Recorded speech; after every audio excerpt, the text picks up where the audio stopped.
Сен адай тилде элеман кыргызча сүйлөй албайсың.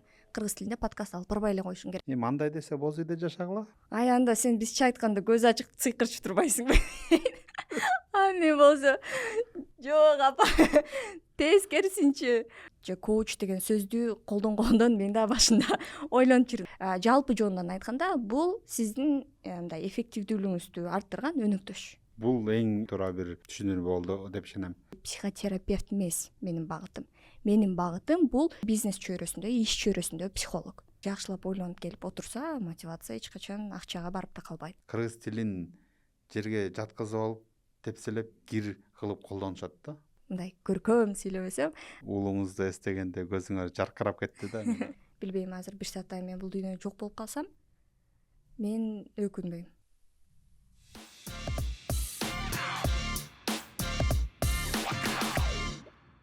Жалпы салам, бул Эламан Асылбеков, Big Talk подкаст жана биздин конокто Айдана Топчубаева.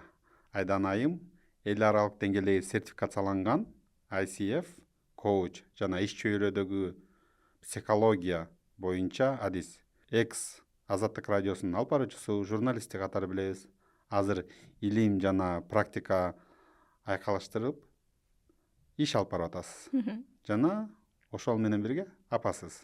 Big Talk подкастка кош келиңиз. Чоң рахмат Элеман. Ооба, сиз айткандай мен 4 жыл бою адамдарды укканды, суроо бергенди практика кылдым, үйрөндүм.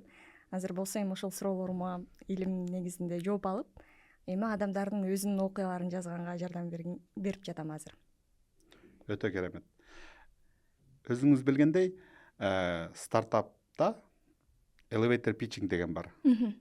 Бул кыска мөөнөттө өзүңдүн идеяңды түшүндүрүү. Эгер Айдана Топчубаева стартап идея катары болгондо, сиз кандай питчинг кылат элеңиз? Сиз баса белгилегендей, мен учурда ушул адамдардын жүрүм турумун изилдеп, ошол тармакта билим алып, аны жеке адамдардын жана ошол эле учурда келечекте компаниялардын өндүрүмдүүлүгүн арттырууда колдонуп келатам. Жеке деңгээлде бул адамдарга коуч катары, өнөктөш катары жардам берем. Ал эми магистратурам буюрса бүткөндөн кийин компанияларга бизнес чөйрөсүндө ошол адамдардын психологиясын кантип колдонуу аркылуу эффективдүүлүгүн эки тарапка тең мындай вин-вин позицияда болуш үчүн кызмат кылам буюрса. Жакында эле негизи бул коучинг деле азыр адамдарга көбүнчө түшүнүксүз термин экен. Биздин чөйрөгө дагы өзү деле, себеби бул акыркы бир 30-40 жылдан бери эле пайда болуп өнүгүп келаткан тармактардын бири. Бул коучинг тууралуу ар түрдүү маалыматтар бар. Жөнөкөй тил менен түшүндүрө турган болсок, мен жакында 85 жашта тайнем бар. Ал айтат да: Айдана, сен ушу окуп эле келатасың, окуп эле атасың. Сен кичинекей эс тарткандан бери китептен башың чыкпайт, сен өзүң эмне кыласың деп сурады да. Мен максималдуу түрдө эми 7 класска чейин билим алган 85 жаштагы апага түшүндүрүшүм керек, апама, тайнеме. Жөнөкөй терминдерден качып түшүндүрүүгө аракет кылып көрдүм. Балким ошону айтып көрсөм дагы адамдарга түшүнүктүүрөөк болот. Башкача айтканда, эме дедим да: апа, мен ошол адамдардын мээси кандай иштейт, ошону изилдеп окуйм. Адамдар кандай өзүн алып жүрөт, кандай реакция кылат, ошол нерселерди изилдеп үйрөнөм. Адамдардын өздүктөрүн, өзгөчөлүктөрүн окуп үйрөнөм. Анан ошол нерселерди колдонуп ишимде адамдарды угуп, аларга баягы күзгү болуп берүү аркылуу, аларга мындай суроолорду берүү аркылуу адамдардын дагы жакшыраак жашашына, дагы өзүн чектеген ишенимдерин жоготуп, алып салып, мындай дагы маңыздуу, бактылуу жашашына жардам берем десем, апам ойлонуп туруп ай анда сен бизче айтканда көз ачык цыйкырчып турбайсыңбы? Мен болсо жок апа, тескерисинчи. Ушул мындай көрсө адамдарга биз баягы эми психология элементи деле көп адам үңгүп ичинен билбейт да. Дагы деле буга баягы скептикалык мамиле кылгандар бар. Бирок бул илим ал адамдардын ошол адамдардын жүрүм турумун, психикасын изилдейт дагы. Ошол нерсени биз жөнөкөй терминдер менен эмес, жөнөкөй тилге которуп, анан адамдардын өзгөрүшүнө, өзүн дагы жакшыраак сезишине, жашоосун жакшыртышына жардам берсең, муну сыйкыр катары түшүнүшөт экен дагы. Кээ бир адамдар муну ушундай сыйкырчы же ушундай менен алмаштырып алышат экен да. Тескерисинче бул такыр сыйкырга эч кандай тиешеси жок. Эзотерикадан аябай алыс. Бул накта изилденген илимге таянган куралдар. жакшы жөнөкөй сөз менен баштасаңыз дагы баары бир терминсиз түшүндүрүш аябай оор болуп калат экен Балким мындай кылайлы анда. Элестетиңиз, мисалы мурун адамдар бир алыс жака барыш үчүн жөө барышчу. Анткени транспорт жок болчу, машина жок болчу. Кийин транспорт пайда болду, адамдар алыс ошол максатына каерге баргысы келсе, ошол жерге жетиш үчүн транспортты колдонуп тезирээк жетип баштады. Бул машина коучинг, бул курал. Ал психологияга таянат, психологиянын гуманисттик психологиясына таянат. Ал жөнүндө да токтолсок болот. Когнитивдик жүрүм-турум техникаларын колдонот. Анан спорттон келип чыккан коучинг техникасын, куралдарын колдонуп, ошол машина болуп берет адамга. Башкача айтканда, максатына тезирээк жетүүгө, дагы эффективдүүрөөк, коопсузураак, ыңгайлуураак жетүүгө жардам берген курал. Коучтардын негизги философиясы бул ар бир адамдын өзүнүн ичинде потенциалы бар. Адам өзүнүн маселесин өзү чече алат, адам өзүнүн максатына жете алат экенине толук ишенет. Адам ичинде бир эбегейсиз чоң дарамет бар экенине ишенет. Ошол нерсени адамга куралдардын жардамы менен, угуу, ошол чөйрөнү түзүп берүү жардамы менен, кандайдыр бир деңгээлде стратегияларды түзүүгө жардамы менен экөө өнөктөш катары ошол максатына жеткенге жардам бере турган курал. Түшүнүктүүрөөк болду. Мисалы, машина бул коучинг деп койсок болот. Мурун адамдар жөө жетчү максатына. Азыр убакыттын өтүшү менен адамдарда өнүгүүлөр, эволюция, азыр дагы адамдар дагы эффективдүүлүгүн арттыргысы келип, дагы тезирээк жеткиси келсе, азыр машинаны колдонот максатына жетиш үчүн. Ошондо Коуч мен ошол адамга машина болуп ал жерде рулду мен айдап, адамды сен могу жака барышың керек деп жеткирбейм. Коуч мен жанында өнөктөш катары отурам. Ал адамга балким жол картасын көрсөтөм. Ал көрбөй аткан даярдап берген. Же болбосо ал машинаны дагы эффективдүү колдонгонго мындай билген нерселеримди бөлүшөм, айтам. Бирок адам өзү максатын аңтайт, каяка барган, өзү айдаганды үйрөнөт. Келечекте ал адам ошол менсиз эле өнөктөш, тарапташ эч кимиси жок эле өз алдынча эле машинасын айдап, эркин максатына тезирээк жетип баштайт. фастфуд катары өтө жөнөкөй маалыматтарга көнүп калган үчүн оор келиши мүмкүн. Бирок бир аз башты иштетсе түшүнсө болот. Менимче бул жерде мындай адашып кетиши мүмкүн. Себеби чынында вот мына коучинг же коуч деген сөздү колдонгондон мен да башында ойлонуп жүрдүм. Анткени ушунчалык бул сөздүн маанисин дискредитация кылып салган.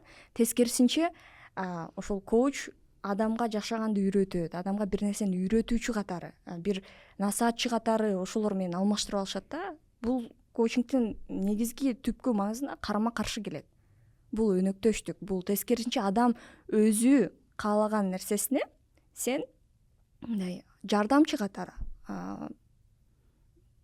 жанында партнер катары гана ошол нерсеге келишине сен суроолорду берүү аркылуу, угуу аркылуу, ага ошол чөйрөнү түзүп берүү аркылуу жардам бересиң. Жалпы жонунан айтканда, бул сиздин мындай эффективдүүлүгүңүздү арттырган өнөктөш. Бул эң кыска, эң жөнөкөй сөз менен айтылганда эң туура бир түшүнүрүү болду деп ишенем. Эми биз маалымат топтоп атканда, сурап атканда мындай имиштерди уктум да. Бул журналист эмес беле?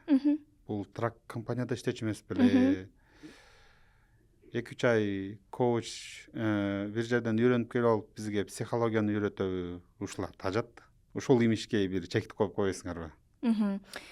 Сиз айтып аткан нерсе орундуу болушу мүмкүн. Анткени чынында азыр маалымат айдыңында бул ушул психология, коучинг тармагы мен буга чейин эле белгилеп кеткендей аябай мындай бурмаланып кетти да. Ар ким ар кандай максатта да колдонгон үчүнбү, анан баягы инфо-цыганство же болбосо ошол бул жашоону үйрөтөт, жизнеолог деген тамашаларды мисалы айтып, бул нерсе чынында биздин мисалы ошол чыныгы коучингди, ошол эле психологияны колдонгонго да чоң барьерди жаратып атат. Анан сиз айткан нерселерден ооба, мен буга чейин 4 жыл Азаттыкта иштегем. Бул баарына факт, эч кандай имиш эмес. Андан кийин Америкага келгенден кийин Кыргызстандан эле окуп баштагам психологияны, АУЦга тапшырып, прикладдык психология багыты боюнча магистратурада. Андан кийин бияка Америкага келгенден кийин узактан окуу ал жакта мүмкүн болбой калды да, мен биякта кайра колледжге тапшырдым. Колледжге 2 жылдык дагы жалпы психологияны окудум. Параллель түрдө биякта эч ким окумай эле же ишмей эле алектенбейт. Параллелдүү мен ошол HR чөйрөсүндө маркетинг тармагында иштедим 2 жыл. Анан ошол учурда мен өзүм дагы эффективдүүлүгүмү арттырыш үчүн өзүм жеке коучинг алгам. Ага чейин да психологдорго барып көргөн тажрыйбам бар. Өзүм ушул тармакта чөйрөдө билгендиктен бул куралды колдонуп дагы жакшыраак тезирээк жыйынтыктарга өзүң каалаган жаш образына жетсең болот экенин түшүнгөнүм үчүн өзүм дагы кайрылгам. Анан өзүм 8 айлык жеке коучинг алганымда дагы мага ушул терапия багытынан дагы психология бул башка, терапия башка, коучинг башка. Бул коучинг форматы көбүрөөк жакын болгондуктан өзүм дагы анан коучинг мектебине окууга тапшырдым. Ал жакта 8 ай окудум. Британияда аккредитацияны өткөн борбор. Ал CPT деген сертификация бул дайым билимди үзгүлтүксүз улантып туруу деген. Ал жакта Оксфорд, Кембридж сыяктуу окуулар ушул сертификациядан өтөт. Ошондой окуу жайдан мен 8 ай коучингти гана окудум. Билимим психология. Бул Аутсада 1 жыл окугам. Андан кийин биякта Дупеште 2 жыл психологияны окудум. Быйыл күздөн баштап мен магистратурага тапшырдым. Дагы тагыраак өзүмдүн негизги бөлүмүмдү таптым. Бул Industrial Organizational Psychology. Ошондуктан дагы мен бул жерде жалпы түшүндүрүп кетсек туура болот. Анткени бул менталдык саламаттыктар менен алектенген же клиникалык учурлар менен иштешкен терапевт же психотерапевт эмес менин багытым. Менин багытым бул жөнөкөй тил менен айтканда бизнес чөйрөсүндө, иш чөйрөсүндө психолог. Башкача айтканда ошол иш чөйрөсүндөгү өндүрүмдүүлүктү арттырган адис. Бул коучинг менен байланышкан. Коучинг дагы бул ошол максат менен эффективдүүлүк менен байланыш. Башкача айтканда терапевттер травмалар менен иштейт, адамдардын менталдык саламаттыгын дарылайт, абнормалитилер менен иштейт, же болбосо алар диагноз коет, депрессиялык ооручулар менен иштейт. Алар башкача айтканда айыктырат, дарылайт. Менин багытым бул коучинг ошол психологиянын бир куралы десек болот. Бул соо адамдар тескерисинче ошол ооручурга жеткирбеш үчүн, алдын алыш үчүн, күйүүгө жеткирбеш үчүн, депрессия жетпеш үчүн кайрылышы мүмкүн, же болбосо дагы да азыркы эффективдүүлүгүн арттырыш үчүн кайрылышы мүмкүн. Ошону ажырата билиш керек. Өтө сонун. Дипломированный специалистсиңер сөзүң кыскасы. Канча жыл ошондо тажрыйбаңыз бар? Жалпы билимимди кошсом, буга чейин бакалавр менен журналистикада 4 жыл, психологияда быйыл 5 жыл психология тармагында билим алып. Азыр магистратурада ушул жылы декабрда магистрдик ишимди жактайын бүтөм. Окууну бүтүрүп алып туруп, анан бул ишке киргениңиз үчүн сизге баракелде деп эле айта алам да. Имиштер боло берет ал. Тактап коюш керек болчу да. Аябай орундуу жөндүү, анткени чынында бул азыр актуалдуу маселе. Ошол эле менин тармактагы адистер дагы беттешкен эң орчундуу маселелердин бири да. Анткени коомдо ушундай бир имидж образ жаралып калган. Ошол 2 айлык диплом алып алып эле психолог болуп алды же переквалификациядан өтүп эле психолог болуп алды деген бир терс имиджди жаратып коюшту да. Учур ал көп себептерден улам болушу мүмкүн. Бирок өзүнүн рамкасынан чыкпай иштеген, сапаттуу иштеген адистер бар. Ошол эле коучинг форматында, ошол эле терапия форматында ар ким өзүнүн багыты бар.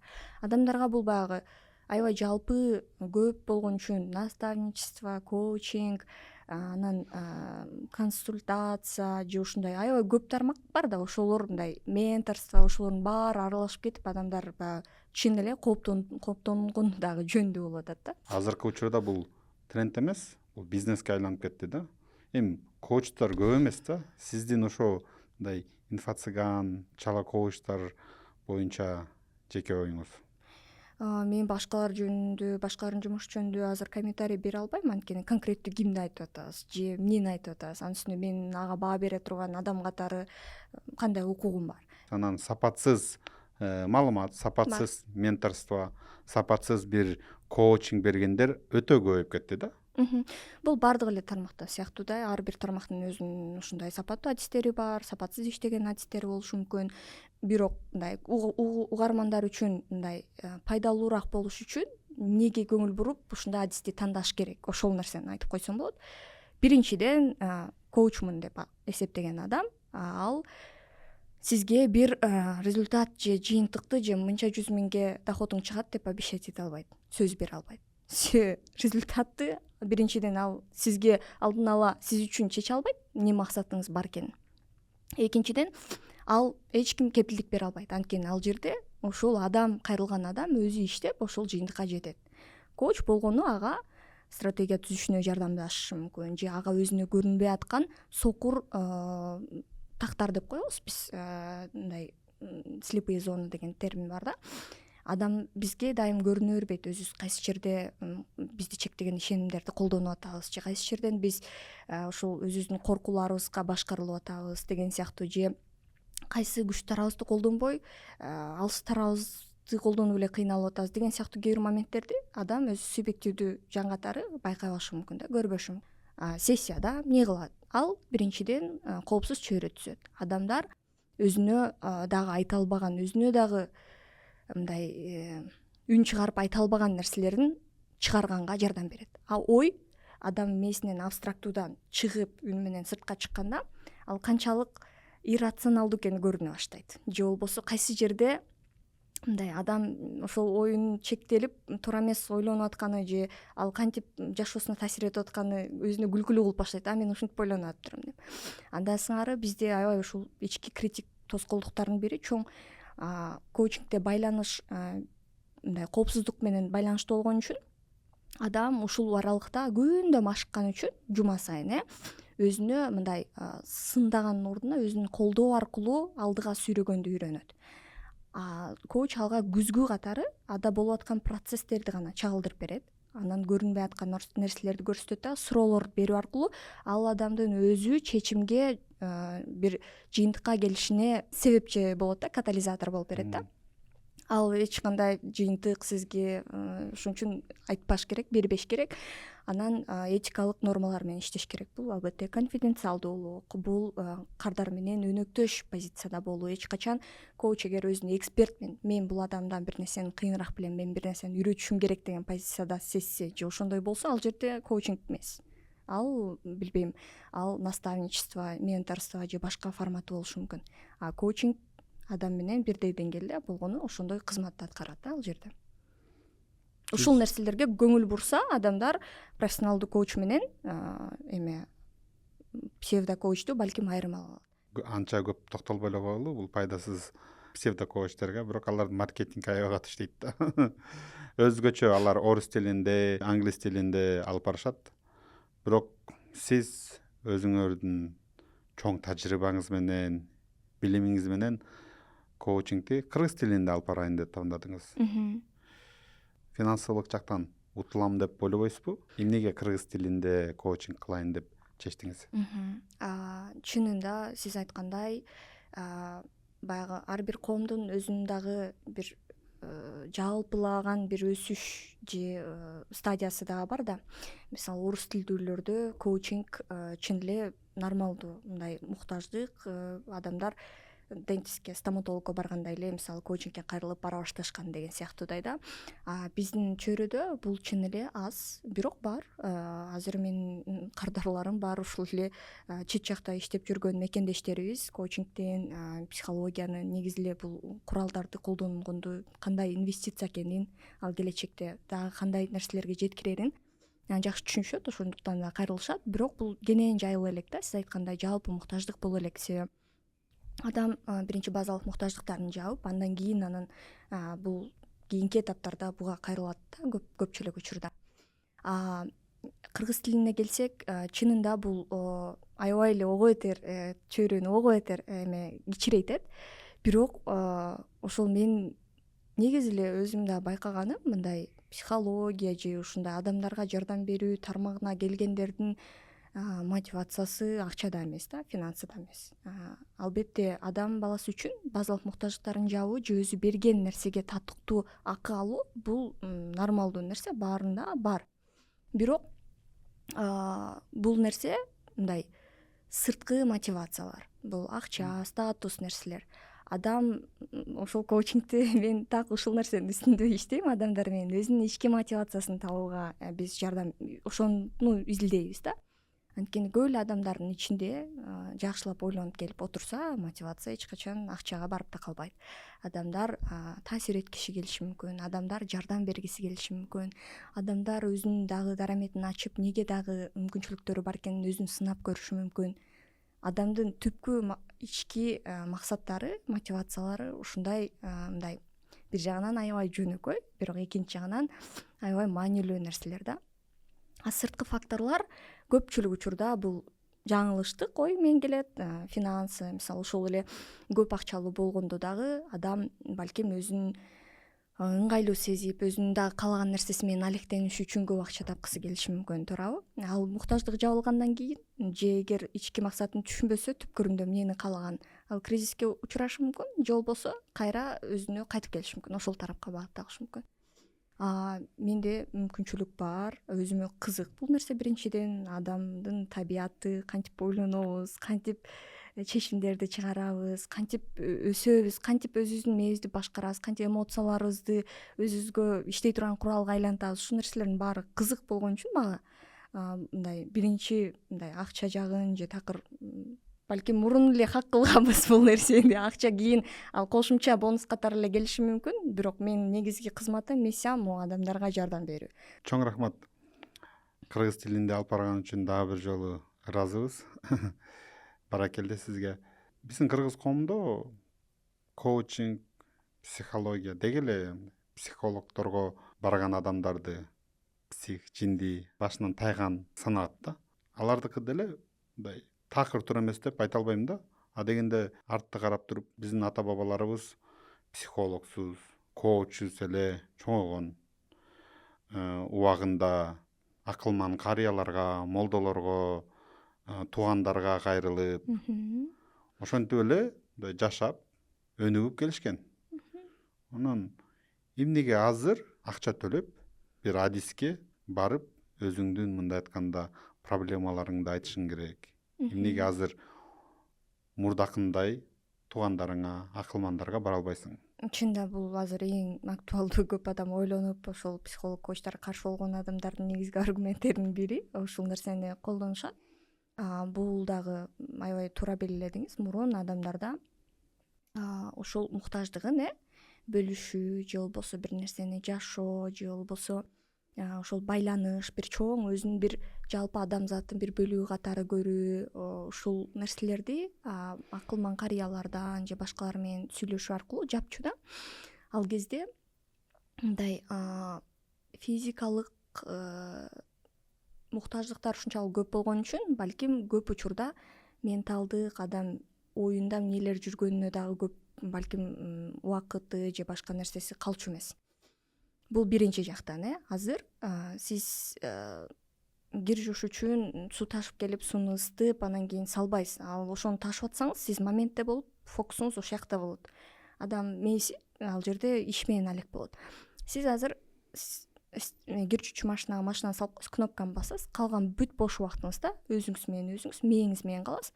Бул жакшы учурда. Жаман учурда сиз телефон менен каласыз. Ал жакта үзгүлтүксүз, кыска, ар түрдүү маалыматтарды топтойсуз, жыйнайсыз. Бул мындай аябай чоң стресс мээ үчүн. Бул нерсе менен ошон үчүн дагы ушундай муктаждыктар жаралып, адамдар бул нерсе менен да күрөшүүнүн жолдорун издеп баштап, ушундай табигый жол менен ушул муктаждыктар келди да бизге. Экинчиден, азыр эмнеге ал болбой калды? Чын эле, биринчиден балким адамдар мындай байланыштар мурункудай терең же болбосо мындай чынчыл балким болбой да калган себеп болушу мүмкүн. Анчалык көп сүйлөшпөй. Экинчиден, адамдарда бир мындай индивидуализм да күчүп аткан үчүн ар ким өзүнүн иши менен алек болуп, мисалы жалпы коом же болбосо ушундай бир муктаждыктар эмес, анын дагы өзүнүн проблемасы бар, иши бар. Мунун да өзүнүн проблемасы бар. Ага барып айтканда биринчиден ал уккусу да келбейт, укса дагы ал өзүнүн ракурсунан карап, ал субъективдүү бир реакция кылат. Ал сизге тескерисинче зыян да тийип калышы мүмкүн кээ бир учурда. Бирок адамдар бар дагы деле ошентип өзүнүн жакындары аркылуу бул психологиялык баягы стрессти бошотуу менен бошоткондор.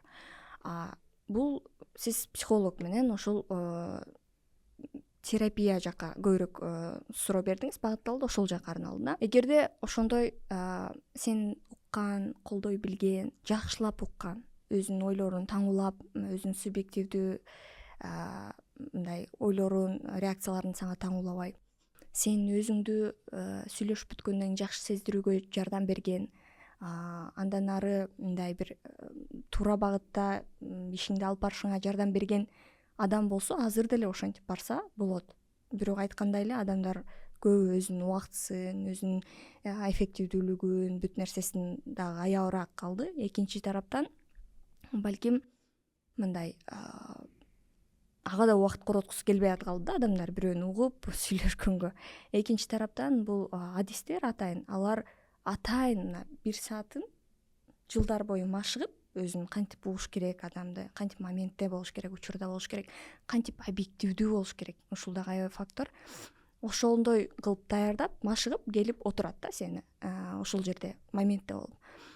Бул чындап сага бул убакыт сен өзүң менен өзүң сүйлөшкөн убакыт да коучингде. Анткени башка убакта эме көңүл бурбайсың, калбайсың, ишиң калды, тамак жасашың керек, бул ишим калды деп туруп адамдар көңүл бурбай кете берет. Биякта адам биринчиден коммитмент берип, ошол акча төлөп, ошол убакытты да өзүнө арнаган үчүн бул да кошумча эффект болуп, адам дагы алдыга жылышына жардам берет. Экинчиден биякта объективдүү профессионал турат. Кантип адамды угуш керек билген, кантип туура жерде туура суроону беришти билген, кантип ал өзүнүн оюн таңуулабай сага да зыян келтирбей турган чөйрө түзүп, сенин өсүшүңө бир чөйрө түзүп берген адис турат да ал жерде. Мен сиз менен толук кандуу кошулам. Эми бизде ушул бир нерсе болсо эле илгери мындай болгон эмес, ата бабаларыбыз анткен эмес деген бир мындай стигма бар да. Мен толук кандуу ага каршымын да. Эми андай десе боз үйдө жашагыла. Эми сөздүн ачыгычы эми ушунчалык эле эмнеге машина айдагыңар келет, самолетто учкуңар келет, доктурга баргыңар келет, бирок өзүңөргө келгенде анча мынча жерлерден илгери андай эмес болчу деп туура эмес жерден ата бабаларыбыздын салтын мындай бир аз бурмалап, бир аз эскирээк жактарын колдонуп, өз кызыкчылыгыңарда колдонгондор өтө жакпайт да. Менимче эламан бул табигый нерсе, табигый көрүнүш. Анткени биз жаңы процесстер, жаңы нерсе, бизде болуп көрбөгөн нерсе биздин психикабызга, мээбизге бул бир коркунуч катары сигнал берет да, жаңы.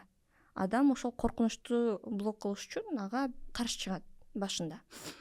Каршы чыгыш үчүн ар кандай аргументтерди табат. Бул башка этаптарда балким кээ бир адамдарда бул процесс ушунчалык тез болуп кетет дагы, мындай мээсин үйрөткөн, ачык болуу көп жаңы нерселерге, өзгөрүүлөргө деп.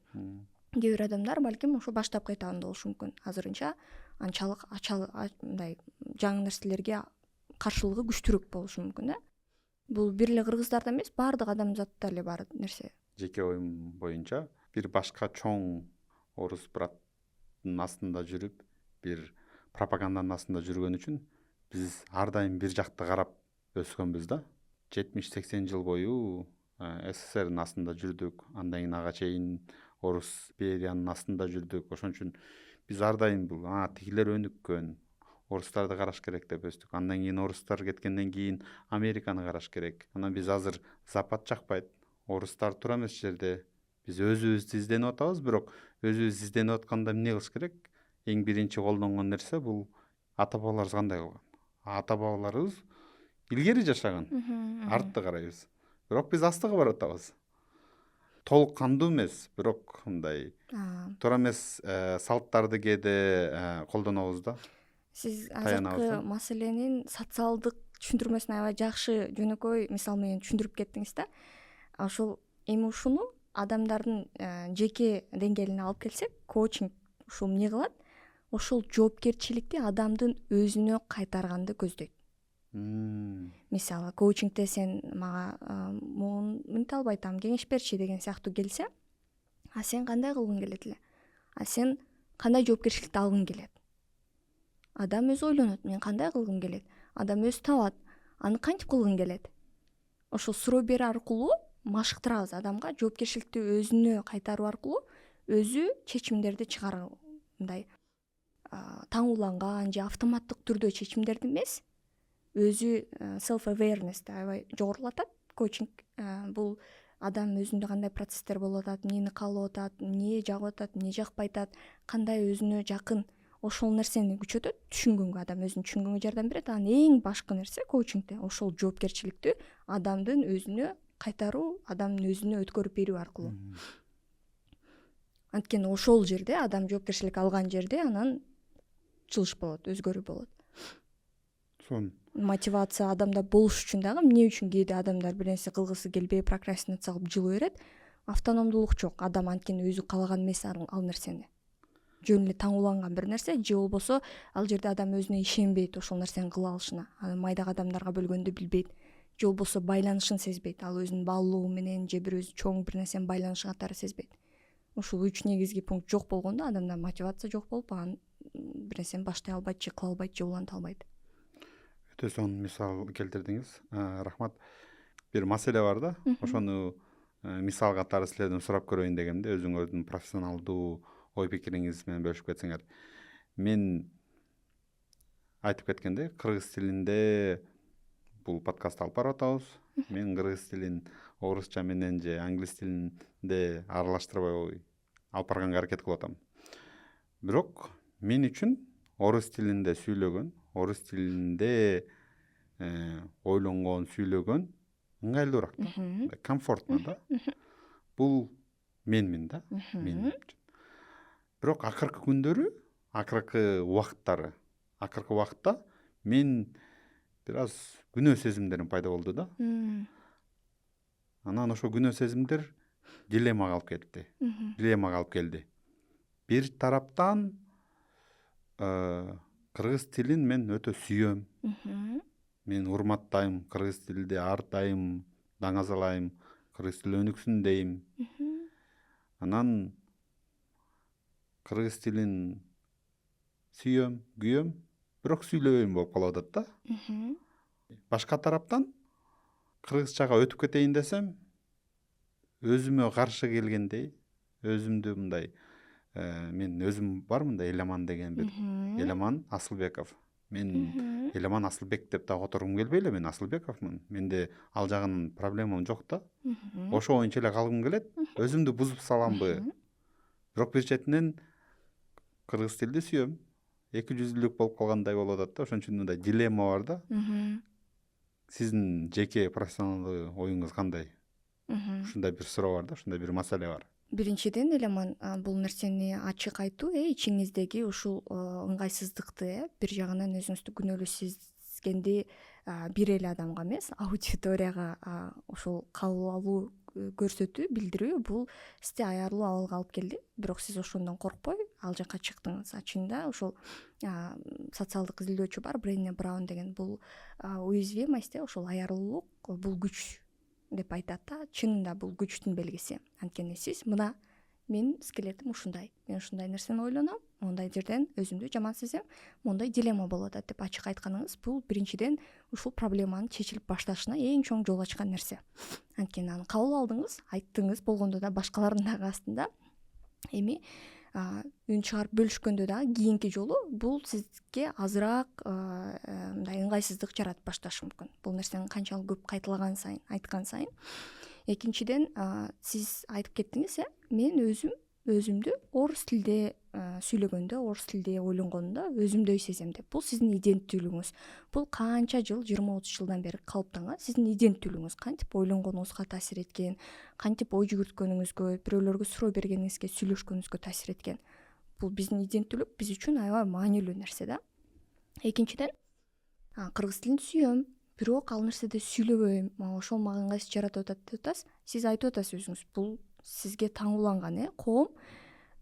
Мисалы, кыргыздар айталы көбүрөөк болуш үчүн, күч үчүн, мисалы. Күчтүү болуш үчүн көп болушубуз керек калкыбыз. Калкыбыз көп болуш үчүн көбүз кыргыз тилинде сүйлөшүбүз керек. Мына биз кыргыздар көп болушубуз керек деген. Ошондой кылыш үчүн баардык кыргыздар кыргыз тилинде сүйлөш керек. Өзүбүздүн ата бабабызды же өзүбүздүн тарыхыбызды мындай чанып кетпеш керек деген сыяктуу коом өзүнүн бир бэкграундун, тарыхын, иденттүүлүгүн коргогонго аракет кылат да. Сиз эле жана орус тилин коргогонго өзүңүздүн иденттүүлүгүңүздү ошол менен байланыштырып, ошону сактап калгыңыз келгенге, андан баш тартпагыңыз келгендей, коом дагы ошол нерсени каалап, анан адамдардан талап кылып баштайт. Ал ар түрдүү триггерлик учурлар менен келет. Ал сизге бирөө түз айтпаса да, бир жерден болбосо бир жерден окугансыз же өзүңүз чын эле ушул өзүн кыргыз болуп туруп кыргыз тилинде сүйлөбөсө бул уят деген нерсеге ишенгенсиз, ошол ишеним аябай терең отуруп калган үчүн бул сизде дилемманы жаратып атат да. Эламан, сиз үчүн эмне маанилүү? сиз тил сиз үчүн кандай кызматты аткарат? Коммуникация. Коммуникация үчүн сиз азыр муктаждыктарыңызды канааттандырып атасызбы? Толук. Кыргыз тилинде дагы канааттандыра аласызбы? Азыр подкаст Буюрса. болгондо дагы алып барып атасыз. Мен бул жактан индивидуалдык каршы коомдук болуп калып атат да. Индивидуалдык болсо мен өзүмдү өзүм билем, өтүңдү өтөргө билем деген кыргыздар айтат го. Ошентсем болот. Мен кыргыз тилинде сүйлөй алам. Мага эч мындай айтканда социалдык басымга мен каршы чыгып атам. Барыңар кыргыз тилди көтөрсүн деп атасыңар, бирок мен эламанмын, мен орусча сүйлөйм. Мен башымды оорутпагыла.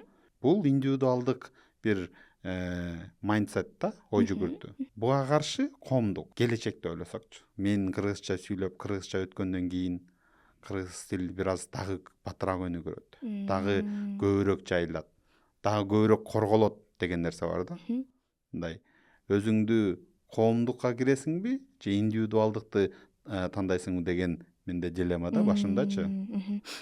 А сиз эмнеге экөөнүн ортосунда тандашым керек деп эсептеп атасыз? Тууган, ага, ини, эжелер, устаздар, байкелер, мен сыйлаган, мен урматтаган адамдар ушул тарап туура тарап.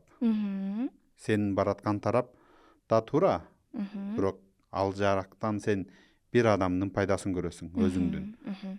Биз тарапты болсоң, сен коомдун пайдасын көрөсүң. Азыр эми бул маселени, дилеммаңызды чечишиңиз үчүн өзүңүзгө мындай чечилгенин кантип түшүнөсүз? Кандай жыйынтыкка келип калышыңыз керек, же эмнени ойлонуп калышыңыз керек, же кантип сүйлөп калышыңыз керек ушул маселени чечилди деп эсептешиңиз үчүн? Кыргыз тилин адабий деңгээлде сүйлөсөм, бул чечилет эле да. Мен дагы эле ошол адабий деңгээлге жете албай жүрөм да. Мен жетсем, мен адамдарга айтат элем да, мен кыргыз тилинде адабий сүйлөй алам, туура сүйлөй алам. Аны ким баалап атат? Сиз адабий тилде сүйлөп атасызбы же жакшы эмес сүйлөп атканыңыздыбы? Салыштырмалуу, башкалар менен салыштырып атам. Тандап атасыз, Биринчиден, могу суроого так жооп берсеңиз, Эламан, бул сиз үчүн жеке маанилүү? Сиз каалайсызбы өзүңүз кыргыз тилде сүйлөгөндү, адабий тилде сүйлөгөндү? Өтө каалайт элем. А дегенде мен орус тилинде жакшы сүйлөчүмүн, чынын айткандачы. Орус тилинде убагында Россияда да жашап, мен орус тилинде өтө жакшы сүйлөчүмүн. Кыргызча мен акцент менен сүйлөчүмүн да. Ушунчалык кыргызчаны унутуп калгам. Анча мынча кыргызча сөздөрдү түшүнбөй, мындай мен барып келдим дегендей эле сүйлөчүмүн да. Анан түрк лицейден окуп, кыргыз тилин өнүгүп кетти, бирок бир убакта мен байкасам, орусча акцент менен сүйлөп баштадым да. Сегодня деп бир жолу уят болгом. Анан мен деги орусчам да азайып баратабы деген коркунуч сезим пайда болуп атат да.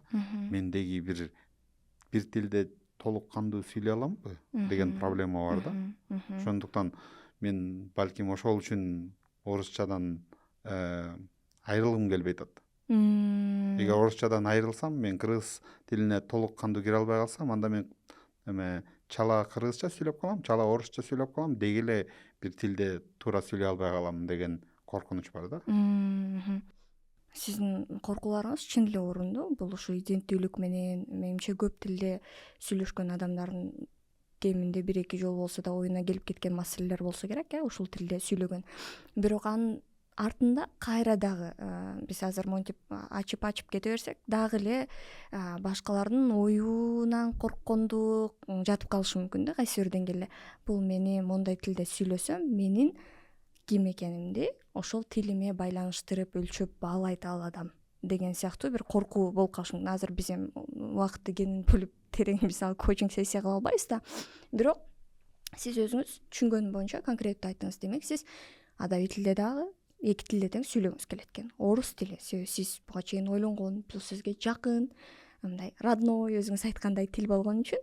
Экинчиден, өзүңүз мындай коом астында дагы ошол бир милдетиңизди патриот адам катары, кыргыз ата бабаларыңыз менен байланышты үзбөө катары кыргыз тилинде да адабий тилде сүйлөгөн маанилүү экен сиз үчүн. Чынын айтсам, чыныгы кыргыз тилинде жогорку деңгээлдеги бир материалдар болсо деген каалоом бар да. Адамдар кыргыз тилинде өтө сонун, өтө мындай жеңил рилстерди тартып, стористерди тартып, маалымат көрсөтүп атканда мен аябай сүйүнөм да.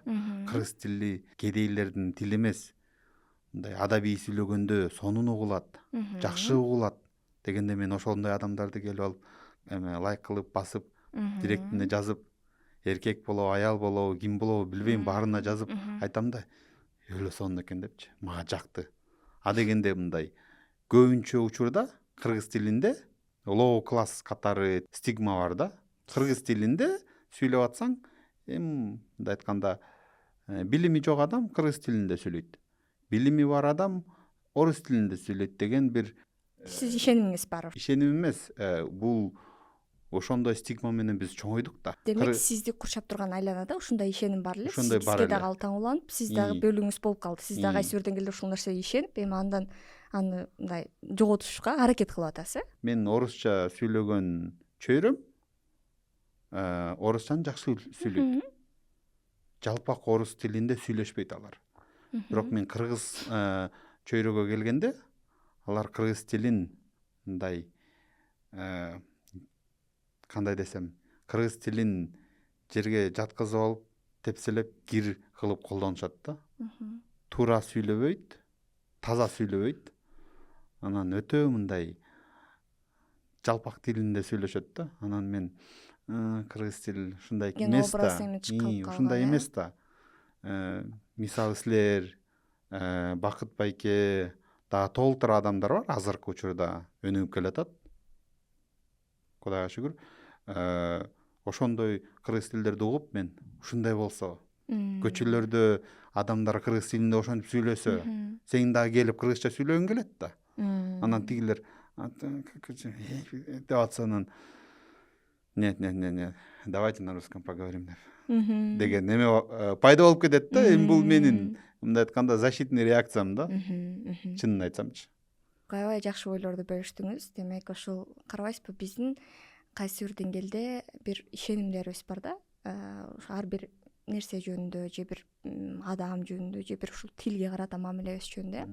Сиз жакшы белгилеп кеттиңиз. Демек сиздин чөйрөдө, сиз тааныган адамдарда ушундай бир ишеним бар. Кыргыз тилин мындай билимсиз, билими жок адамдар колдонот, а билимдүүлөр орус тилинде сүйлөйт деген нерсе сиңип калган экен кайсы бир деңгээлде. Ошон үчүн дагы сиз жалпак тил менен сүйлөгөндө кыргыз тилин өзүңүздү ошол билимсиз катары көрсөтүп коембу деп коркуп, кооптонуп, ошол жактан балким мындай коргонгуңуз келген үчүн дагы адабий тилде кыргызча сүйлөгүңүз келет экен. Ошол эле учурда сиз айттыңыз, тил сиз үчүн бул коммуникация куралы. Адам менен контактка бара алатамбы, ошол деңгээлде сүйлөшө алатамбы? Демек иштеп атат деп, Анан дагы баса белгиледиңиз, кыргыз тилинде дагы жакшы сүйлөп, ошол эле учурда аябай билимдүү адистер дагы көп. Биз көпчүлүк учурда жалпылайбыз да, бул дагы бир когнитивдик бурмалоо, биздин ой жүгүртүүлөрүбүздүн мындай бурмаланган форматы. Биз бир адамды көрдүк же 2-3 адамды көрдүк, баары ушундай деген жалпылоого аябай ыктуубуз да. Бул баарында бар, бул нерселер баарыбызда бар, күндө кездешет. Болгону учурунда кармап, дагы ошол азыр жалпылап атам мен. Бул мага жардам берип атабы, жардам бербейт абы. Кээде жөн гана бөлүшүп, ушул моментте сиз ушундай ой толгоолоруңузду бөлүшкөн, бул деле мындай аябай жакшы жардам бериши мүмкүн. Бөлүшүп алдыңыз. Бирок бул сизди эле дароо элеман болду, ушундай ойлойт, ушундай адам деген мага мисалы андай ой пикир жаратпайт. Анткени адам ар түрдүү абалда болот. Ар түрдүү ойлор келет адамга, ар түрдүү ойлор кетет. Ойлор биз эмес. Бул ойлорубуз ар түрдүү боло бериши мүмкүн. Мисалы ошол коучингде ушундай сыяктуу бизди баягы чектеген кайсы бир деңгээлде бизге барьер койгон момент учурларды кармап чыгып, анан ошолорду рефрейминг кылабыз, башкача айтканда алмаштырабыз. Мисалы азыр сиз айттыңыз, кыргыз тилинде адабий тилде сүйлөбөсөм, мындай көркөм сүйлөбөсөм, анда менин билим деңгээлим төмөн катары бааланып калышы мүмкүн деген коркум бар деп. Дайыма өнүгүү. Дайыма токтоп калбоо, Дайыма өзүңдүн кыргыз тилиңди өнүктүрүү. Мен кыргызча билем. Мен кыргызча үйрөнгөндүн кереги жок деген нерсе бар да. Биздин коомдочу. Кыргыз тилин үйрөнүү, кыргыз адабиятты окуу. Мен кыргызча билем да. Андан көрө мен англис тилин үйрөнөйүн. Андан көрө мен орус тилин үйрөнөйүн. Түрк тилин үйрөнөйүн дейт. Мен кыргызча ал жок эле билем да дешет. Бирок кыргыз тилин да үйрөнүш керек да. Орус тилин кандай орустар үйрөнсө, американецтер англис тилин үйрөнсө, биз да кыргыз тилин үйрөнүшүбүз керек да. Бирок эми кыргыз тилин эмнеге үйрөнөбүз дегендай коомдо туура эмес ой бар да. Андай ой дагы болушу мүмкүн, тескери ой дагы болушу мүмкүн, субъективдүү сиздин дагы бул принцибиңиз, каалооңуз болушу мүмкүн, башка адамдарда дагы ушундай эле окшош ой бар болушу мүмкүн, же тескерисинче жок, кыргыз тилин курал катары эле колдонуш керек, коммуникация ажырап атат деп эсептеген да болушу мүмкүн. Сиздин жашооңузга бул кандай зыянын тийгизип атат? Менимче пайдасын тийгизиптир. Демек сиз ошонун үстүнөн иштеп, такай иштеп келатып азыр ушу кыргыз тилинде так адабий тилде сүйлөгөнгө өнүктүрүп атыптырсыз ошол тарабыңызда. Экинчиден, бул блокер болгондо, бул тоскоолдук жаралганда, анан ошол ишенин үстүнөн иштеп баштайбыз. Кайсы бир жеңгерде ошол перфекционизм жеңип кетип, ички сынчыңыз, сен адабий тилде элеман кыргызча сүйлөй албайсың, кыргыз тилинде подкаст алып барбай эле коюшуң керек деп бул сизди токтотсо, биз ошол ишенимдин үстүнөн иштемекпиз. Мисалы, коучингде. Эгер бул сизге тоскоол болбой, тескерисинче дагы үстүнөн иштегенге жардам берип, дагы өзүңүзгө челлендж кылып, дагы мен мындан да жакшы сүйлөгүм келет деп улантып кетип атсаңыз, анын үстүнөн иштебейбиз да. Бизди тоскоон, каалаган нерсебизге жеткирбей аткан нерселер болсо, ошону кармап калып, ошонун үстүнөн иштейбиз. Мен жеке оюмча, журналисттик кесип көп адамдарга жардам берген кесип деп эсептейм. Коучинг бул бирге бир гана. Сиздин максатыңыз элге кызмат кылуу, пайдалуу иш кылуу болсо, журналисттикти тыштабаганыңар жакшыраак болмок эмеспи? Караңыз, журналистика ооба чынында маалыматтарды жеткирүү же болбосо бир адамдардын окуяларын башкаларга чагылдыруу аркылуу башкаларга таасир этүү ушундай функциялары бар, ал жакта.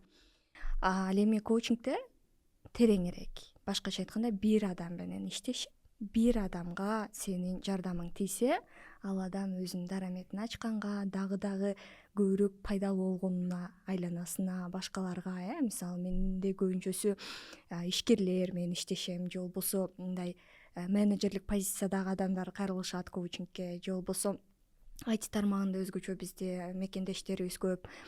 Ал адамдар лидерлер. Алар башкаларга таасир эте турчу адамдар. Импакт кыла турчу, өзүнүн жүрүм туруму менен, өзүнүн мамилеси менен. Ошол адамдарга дагы эффективдүүрөөк ошол таасир бериш үчүн, жардам бериш үчүн башкаларга, масштабдуу башка адамдарга коучингде тереңирээк мен ошол адамдарга жардам берем.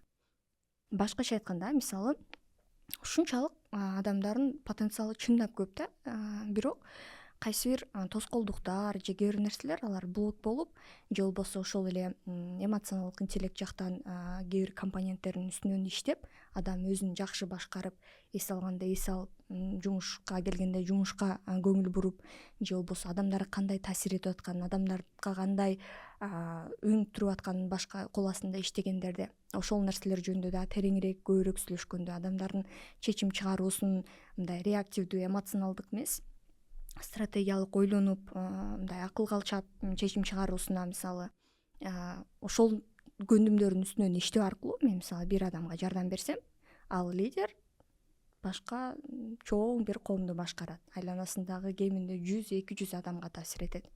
Бул ошол эле нерсе болгону формат башкача. Азыр коучинг сессияларды сунуштайсыз.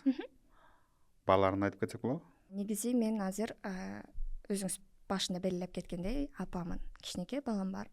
Ошондой эле магистратура окуум бар. Ал жакта бул магистратура, бакалавр дагы эмес. Ал жакта жумуш көп. Мен азыр саналуу гана кардарлар менен иштейм. Мен иштешкенде бир гана 6 айлык контракт менен иштейм. Же болбосо кээ бир учурларда 2 айлык. Анткени өзгөрүүлөр биздин нейрондук же болбосо ой жүгүртүү үлгүлөрүбүздү башка түргө алмаштыруу, же болбосо башка нерсени машыктыруу убакытты талап кылат. Буну изилдөөлөр дагы көрсөткөн. Ошон үчүн бир жолку сессиялар же 2-3 тийип качкан нерселер өзгөрүүнү алып келбейт бизге. 6 айлык формат менен иштейм, жума сайын жолугуп, азыркы учурда $2000. 6 ай жума сайын $2000. Бир саат. Аз экен. Ар ким ар түрдүү баалайт. Сиз баалагандай муну инвестиция катары баалаган адамдар, түшүнгөн адамдар келет. Анткени алар негизи эле коучинг федерациясынын изилдөөсү бар. Адам ошол коучингке кайрылып, инвестиция кылган ROI деп коет бизнесте кайтып келген кайтарымы. $1 инвестиция кылганы коучингке 7 эсе кайтып келген.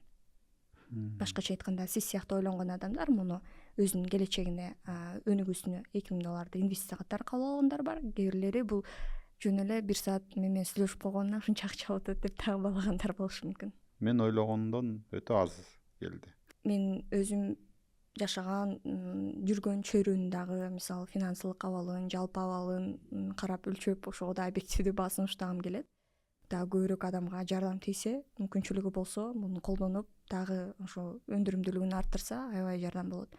Бирок ошол эле учурда жанагы сиз айткан орус тилдүү псевдо коучтар, балким чын эле бааларды дагы аябай абстрактуу коюп, канчалык адам көбүрөөк акча төлөсө, бул психологияда ушундай иштейт да. Адам көп бир нерсеге берилсе, көп эфорт кылса, аракет кылса, көп салым кошсо, ошончолук мен чоңураак пайда алдым деген ишеним бар да адамда. Ошонун артынан кээ бирлери чектерин ушундай чоң коюшат. Өзгөчө мисалы executive coaching же болбосо ошондой менеджерлер менен иштегендер албетте көбүрөөк акча коюшу мүмкүн. Бирок чындап келгенде адамдар менен иштеген тармакта адистер мындай өзүнүн адистигинде же болбосо өзүнүн үстүнөн иштегенде билимине короткон акча көп да, аябай эле сумма көп. Окуу контракттар бул башталыш үчүн менимче биздин дагы бэкграундту менен иштешкен аудиторияны карап көргөндө объективдүү баа деп эсептейм азыр. Рекомендация 100%.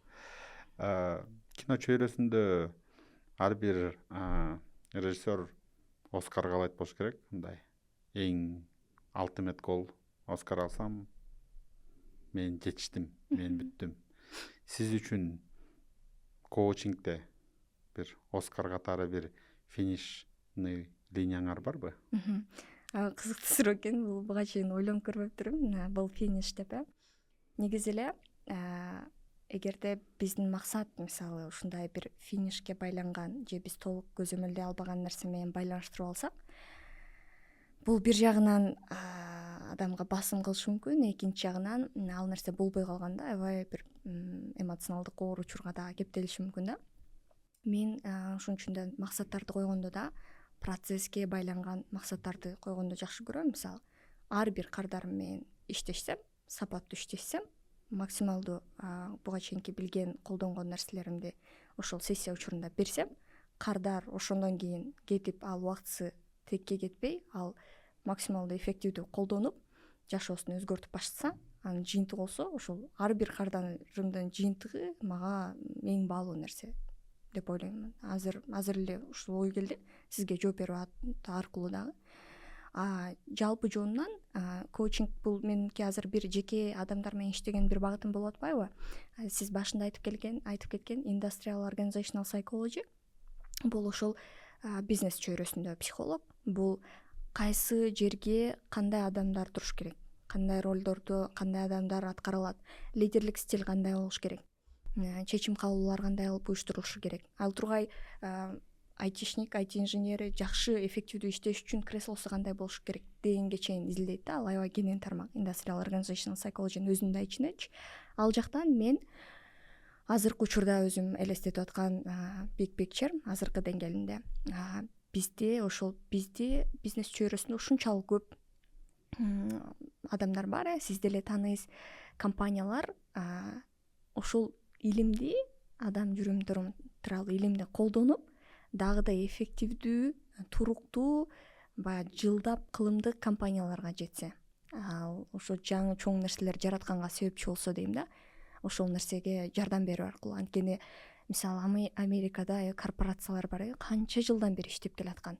Кандай продуктыларды, адамзаттын тарыхын кантип иштеп ойлонушун өзгөрткөн нерселерди, продуктыларды жаратып атышат. Ошондой ишкерлер, ошондой таланттуу адамдар аябай көп.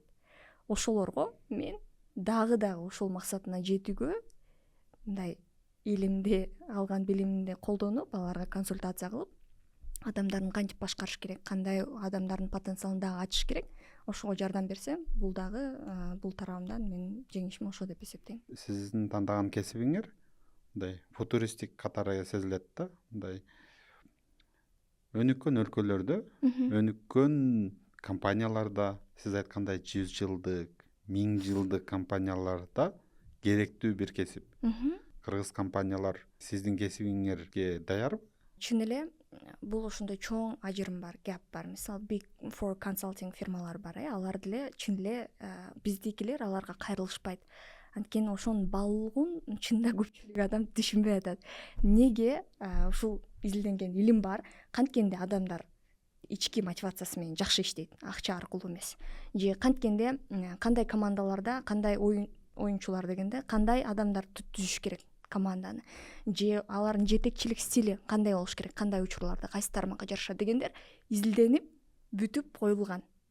Алар жөнүндө бияк колдонот, ошол эле батыш өлкөлөр, өнүккөн өлкөлөр ошол нерсени азыр жашоосунда, иш чөйрөсүндө колдонуп атат. Бизде тилекке каршы такыр дээрлик жок эсе. Мен ошол нерсени чындап алып келгим келет биздин компанияларга. Биздин ооба балким стартап позициясында, стадиясында же болбосо компания жаңы курулуп аткан кезинде аларда каражат жагынан же мүмкүнчүлүк жагынан биз ал нерсеге азыр кереги жок деген сыяктуу мамиле кылышы мүмкүн. Бирок неге анда бар нерсени колдонуп туура дароо компанияны куруп баштаса болбойт да, фундаментинен баштап. Ошон үчүн ошол компаниялар ошол деңгээлде турат. Себеби алар илимди колдонгону үчүн, башкарууда интуициясына жараша же жакшы тамак жеп койгондон кийин бирөөнүн айлык майнасын көтөрүп койгон үчүн эмес да. Алар чечимдерди рационалдуу ойлонуп, буга чейин канча илим поз изилдеп, мына адамдар мынткенде жакшы иштейт экен, же мынткенде адамдарга ыңгайлуу болуп ошондо компания өнүгөт экен деген нерселерди колдонбой атышат. Ошол нерсени жеткиргим келет эле. Сиз ошонун баарын түшүнүп билип, мен деги эле окуп бүткөндөн кийин өзгөчө кыргыз тилинде кардар таба албай калбайм деп корккон эмес белеңер? Такыр ойлонгон эмесмин мен кардар таба аламбы деп. Менин ал жакта негизги эле максатым кантип мен дагы эффективдүү жардам бере алам, же кантип өзүмдүн билимимди, көндүмдү дагы өнүктүрсөм болот, дагы эмненин үстүнөн иштешим керек. Менин фокусум ушул жакта да. Кантип азыркы кардарым менен сессиямды аябай эффективдүү өткөрөм, кантип бул эмнен жетишпей атат, супервизорума барып, мисалы, могу дагы эмнени өнүктүрүшүм керек. Мисалы, мен фокусум ошол жерде экен. Мен такыр кардар таба алам каламбы деген балким кээ бир учурларда ойлонушум мүмкүн, чын эле мындай. Бирок мындай сапаттуу адис болсоң, өзүң ишиңди билсең, кардарың болот. Ар бир адам мындай бир кесипти тандап атканда университет, магистратурадан бүткөндөн кийин иш таба аламбы деген ой келет да. Ошол жөнүндө сиз ойлонгон жок белеңер? Менин мамилем бир аз башкачараак окшойт. Мисалы, мен журналистикага тапшырып окуп атканда деле мен ал жерде кийин бүткөндө иштеп аламбы деп такыр ойлонгон эмесмин. Мен телевизорго чыгып, журналист болуп иштегим келчү. Журналистикага барып тапшыргам. 3-курсумдан баштап Азатта журналист болуп иштеп баштагам. Эң алдыңкы медиада. Журналистикке кирип атканда мен алып барчу болом деген бир максатыңыз бар болчу, ошого жеттиңиз. Мисалы, коучингке келгенде деле мен кардар табып каламбы деген нерсени ойлонгон эмесмин. Мага кызык болгон, ушул аябай сонун курал экенин өзүмдүн мисалымда түшүнүп, мага кандай жардам бергендерин, кантип мага шорткат болуп тезирээк процесстерди тездеткенге жардам бергенин көрүп, сонун курал экен, колдонушум керек экен, үйрөнүшүм керек экен. Үйрөнүп, ушул багытта мен адамдарга жардам бергим келет. Үйрөндүм, кардарларым баары келип атат. Же болбосо, мисалы, компанияда мен Industrial Organization Psychology'ге келгенимде буга чейинки жумуштарым менен да байланыштуу. Ошол эле HR тармагында, маркетинг тармагында 2 жыл биякта логистика чөйрөсүндө иштеп калдым. Ичинен көрдүм маселени, менеджерлик ролдо да болгон үчүн мындай анын үстүнө жолдошум дагы стартап менен алектенет, ишкерлик, ал менен байма-бай тынымсыз ушул темаларды сүйлөшөбүз. Дагы кантип мындай туура адамдарды тапсак, туура орундарын койсок, же болбосо мисалы, эми деталдуу айтпай эле коеюн, бирок адамдарды башкаруу эң негизги маселе да ошол компанияларда. Ошол нерсенин жөнүндө сүйлөшкөндө дагы аны ошону чечиш үчүн эмне керек экен? Анда Industrial Organizational Psychology деген тармак бар экен. Ошону окушум керек экен. Ошону окусам, ошол жакта алган билимдеримди колдонсом болот экен деген, мисалы, ошол фокусту ойлондум да. Жеке оюм боюнча адам өзүнүн ишин майын чыгарып жакшы аткарса, өзүнүн ишинин фанаты болсо, ал билбейм, кардарлар ага чын эле өзү келет. Бирок кайсы бир деңгээлде өзү эле келет деп туруп мен өзүм унчукпай эле мен коучингде окугам деп эч кимге дагы айтпай эле жатып алган жокмун да. Анткени бул дагы иш, адамдарга дагы биринчиден маалымат жок бул тармакта. Ошол маалыматты жеткирүү максатында да, мисалы, блогду дагы алып барам. өтө сонун. Ал дагы бир кошумча курал. Бирок жана сиз башында айттыңыз го, азыр орус тилдүү баягы инфо чөйрөдө, маалымат чөйрөсүндө мисалы коучинг, дискретация болуп кеткен, лозунгдарды колдонушат. Чын эле кыйын ошол балансты кармаган. Мисалы сатуу менен ошол эле учурда пайда берүүнүн ортосунда балансты кармаган. Ал да бир өзүнчө жөндөм да маркетингде. Бирок анын деле негизинде кайра эле психология жатат. Психология мен окуп кызыгып аткан тармак. Биз башында айтып кеткендей, сиз апасыз. Байкасам, акыркы учурда аял затка чоң бир коом тараптан бир басым бар да. Жакшы аял, жакшы апа болуш жетишпей калды окшойт да. Анан жөн эле жакшы аял, жакшы апа болсоң бир уят катары саналып баштады да. Аял катары жакшы апа болушуң керек, жакшы аял болушуң керек, бизнесмен болушуң керек, Instagram алып барышың керек, анан өзүңдү өнүктүрүшүң керек, анан да өзүңдү карашың керек, анан дагы көп мондай бир ыярлыктар көбөйүп кетти да. Анан ошол тараптан жөнөкөй үйүндө өзүнүн ишин кылып, жакшы аял, жакшы апа болгондор кыйналып атат да. Бул азыркы замандын мындай аялдарга эркиндиги өскөнүбү же соц тармактардын бир коомдук басымдын капканыбы? Менимче экөө тең. Кайсы жерде, кайсы контекстте колдонуубузга байланыштуу. Эгерде аял киши өзгөчө биздин жаңы муунда чын эле айымдар мындай бир эле өзүнүн апалык ролу менен чектегиси, ошо менен ассоциациясы кылгысы келбейт да, иденттүүлүгүн. Ал дагы өзүн ачып, башка тараптарында, башка ролдорундагы, башка мүмкүнчүлүктөрүндө сынап көргүсү келген апалар бар. Бул басым болгон үчүн эле эмес, өзү каалаган үчүн. Мисалы мен коом менден иштегенди дагы апа болгондо талап кылып атат деген үчүн эмес. Жеке мага өзүмө кызык ушул адамдын жүрүм турумун изилдеген элем. Же болбосо компания бизнес оунерлер менен иштешкен, аларга жардам берген. Бул мындай, эгер ушундай адамдын ичинен келип аткан каалоо аркылуу адам ошол нерселерди уюштуруп реализация кылып атса, бул эркиндик. Туурабы? Бирок ошол эле учурда сиз айткандай, бардык эле адам мындай сөзсүз эле ишкер дагы же болбосо бир кесиптин ээси дагы, апа дагы болгусу келбеши мүмкүн. Бирок коомдун басымы. Көпчүлүк дайым мындай өзүнүн артынан басым кылуу аркылуу эришип кетиши мүмкүн да. Ортодо мындай ары сатта турган адамдардычы изилдөөлөр дагы бар. Ошол адамдар мындай Милграм экспериментинде мисалы контекст аябай маанилүү. Айланадагы адамдар, мисалы айланадагы адамдардын баары бул билбейм, бул кагаз 20 сантиметр дей берсе, башында адам каршы чыгат, жок бул 30 сантиметр деп, реалдуудо 30 сантиметр. Бирок 9 адамдан кайра 20 сантиметр дей берсе, ал коомдон бөлүнүштү каалабаган үчүн, себеби жалгыздык бул бизге мындай табигый жат көрүнүш да. Ал жерде адам ооба 30 сантиметр деп макул болуп кетет. Кайсы бир кезек убакыттан кийин, өтүшүнөн кийин. Ошол сыңар эле эгерде баардык айымдар иштеп апа да болуп атса, ортодо чын эле апа болгусу келген апаларда айла жоктон бул тарапка өтүп кетип атат, басым болуп атышы мүмкүн да. Бул социалдык тармактарда буну аябай тездетип күчөтүп атат. FOMO, мындай үйдө апа, өзү апалык мен айтам жашоодогу эң кыйын кесип, тармак. Ошону айтам да. Бирок айымдар өзүбүз дагы биринчиден бул чын эле каалоо, мындай башка дагы ролдо өзүң реализация кылуу. Экинчиден кайсы бир деңгээлде кээ бирлерин ушул басым катары айла жоктон дагы ошону алып кеткен болушу мүмкүн. Маанилүүсү ошол адамдын ичинде конфликт жаралбаш керек да.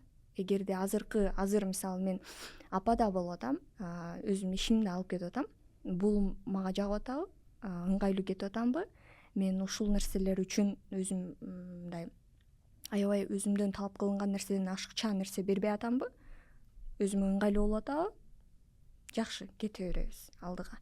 Бирок эгер аябай чоң ажырам жаратып атса, кыйынчылык болуп атса, ал өзүңдө болбогон ресурстан карызга алып организмиңден ал нерселерди колдонуп азыр кылып атсаң, эмне үчүн кылып атасың? Ал кандай кесепети болушу мүмкүн, кандай жардам бериши мүмкүн? Бирок аны гармониялуу алып кетсе болот. Анткени азыр апалар жалгыз эмес, аталар аябай эле активдүү катышат баланын мисалы күнүмдүк жашоосунда, бакчалар бар, же болбосо мисалы мурун чоң апа, чоң аталар жардам беришчү, няня катары карашпы. азыр алар жок, өзгөчө миграцияда жүргөндөрдө нянялар бар, мисалы атайын бала кароочулар. Ушундай сыяктуу кызматтарды колдонуу аркылуу бир өзү да калоосун жаап, мунун да калоосун жаап кеткен апалар көп.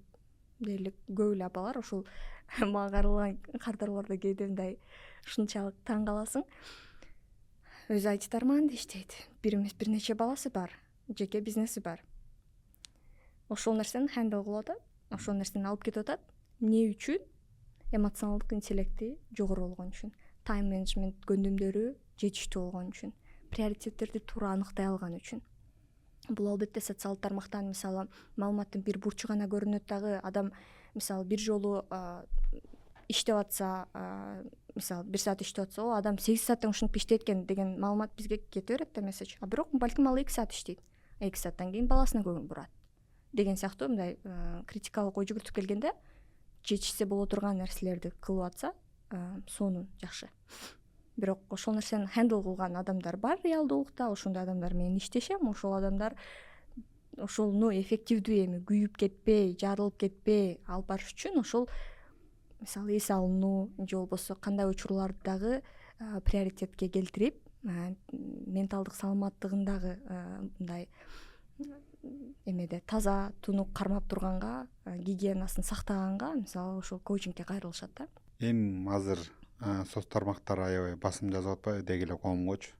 Ошондуктан мен ар дайым айтып келем, кыргыздардын кыздары кыйын, Triple K. Ошол эле убакта эркектерге андай бир басым жок да. Билбейм, бирок эркектерде деле азыр ишкерлигин дагы кылыш керек, үйүн дагы камсыздаш керек, баласын да караган ата болуш керек деген сыяктуу аларда деле басым болсо керек, жокпу?